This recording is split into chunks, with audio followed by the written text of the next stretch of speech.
season. She's made more threes than free throws. When she gets to the free throw line and plays aggressively, Indiana usually wins. The Fever have overcome a 16-point deficit and now a 9-point deficit in the second half. Howard has been electric. That shot short. Tips it up and saves it. Into the corner to Alicia Gray.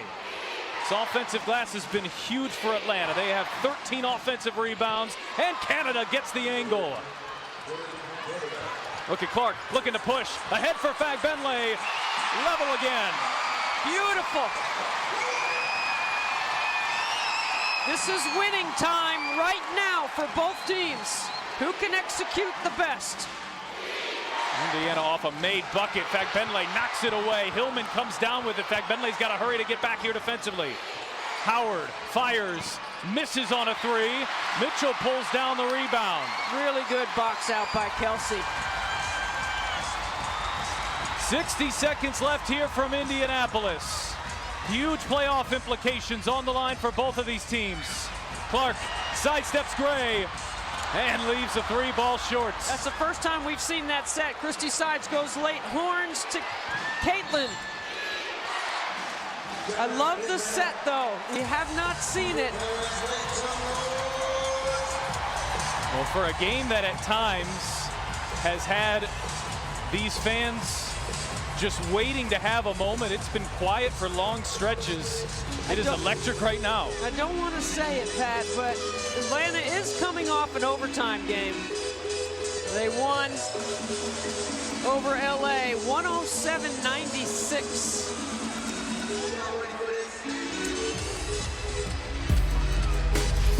Caitlin Clark, all second half. Sets her feet, the triple. The advance pass to Mitchell. Off the Boston screen, down the lane line. A little post-up move, if you will. How about that? And then this right here, one dribble. Look at her eyes are up, and she sees the floor so well. Fagbenle, the recipient of an easy two. One of the great compliments about any player is that you make the game easier for your teammates. That's all that Caitlin Clark has done since she put on a Fever uniform. And let me say this, yeah, 10 turnovers in the very first game that she played in.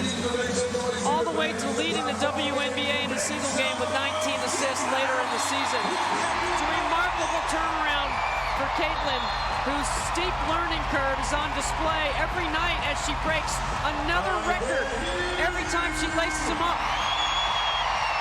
She's got 14 points in the second half as Indiana tries to mount a 16-point comeback. They were trailing by 16 midway through the third quarter. Now does Atlanta want to play 2 for 1 here, and how do they time this? You got to know where Ryan Howard is. Lexi Hull's done a fantastic job all game, and she has 30. They're trying to free up Howard. Canada had it knocked away. Lexi Hull. Oh, she timed that almost too perfectly. And she's frustrated in herself that she couldn't grab it. Remember, Hull had a huge steal in Atlanta. She does a really good job staying skinny off that screen, and that allows her to shoot the gap.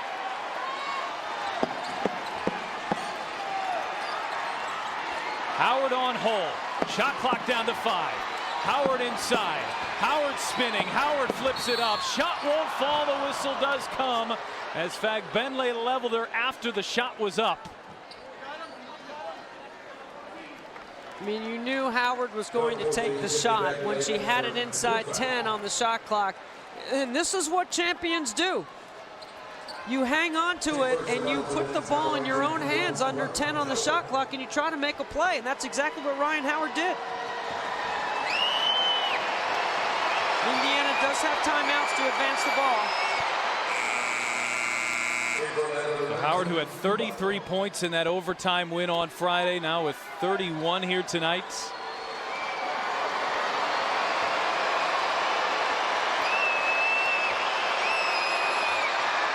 And 3.4 between shot clock and game clock. So how much time does Christy Sides want to use here? You could try to wind it down and take a three. You could look for A They're quick getting the two. best shot available. Trying to get the best shot available. Like something going aggressive to the rim. Although that horn set did give Caitlin Clark a wide open look. The tendency in sideline and baseline out of bounds, though, is always Kelsey Mitchell. Don't miss the Final Fever home game of the regular season featuring Caitlin Clark, Lexi Hull, rest of the Fever against Arike Agumbawale and the Dallas Wings. That's September 15th, a week from today. Games at 3 o'clock Eastern. Tickets available at feverbasketball.com/tickets. When you've got Clark and you've got Mitchell and you've got the three-point capability and the ability to knock down threes without very much space, always a little tempted here to see if one of those can get off a look, and Mitchell's been great here in the second half. It's great balance. Boston with 22, Clark with 20, and Mitchell with 21. That's what you like to see from your core three. Mitchell sprints the lane, gets ahead of the ball, and this is in one-on-one in transition, pulls up and sticks the jump shot. She is so dangerous with a ball in her hands, and she's such a good free throw shooter. She might be the person right here that ends up with a ball in her hands. That's been the Fever tendency on sideline out of bounds plays. Lexi Hull to inbound. Caitlin Clark in the lane right now. She'll get it into Clark. Clark going behind the back, trying to create off the Boston screen. Back to Boston. Boston turns the corner, gets to the rim and ties the game. It's a wonderful fake. It's an excellent execution. And now a reset timeout here for Atlanta, so they're just going to advance the ball. It's a screen, and then it's a fake dribble, fake the handoff. Kubai was substituted before the timeout for defensive and rebounding purposes, and Boston makes them pay. Shot clock off. It's 90-90. Indiana does not have a foul to give. You got a rebound. And with 13 offensive rebounds here tonight. Canada, the hesitation. Kick out Hillman. Hillman driving on Fagbenle. Shot won't fall. That looked like it was off of Indiana. I thought Hillman might have just missed, but that shot was deflected. Yeah, I think Hillman like short-armed it. Maybe Boston did get a piece of it right there. Gray for the win.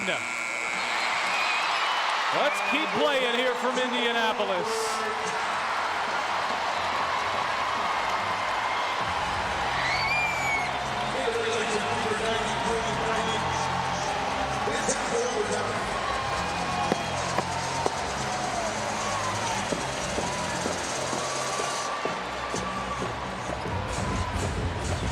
Gray has a good look.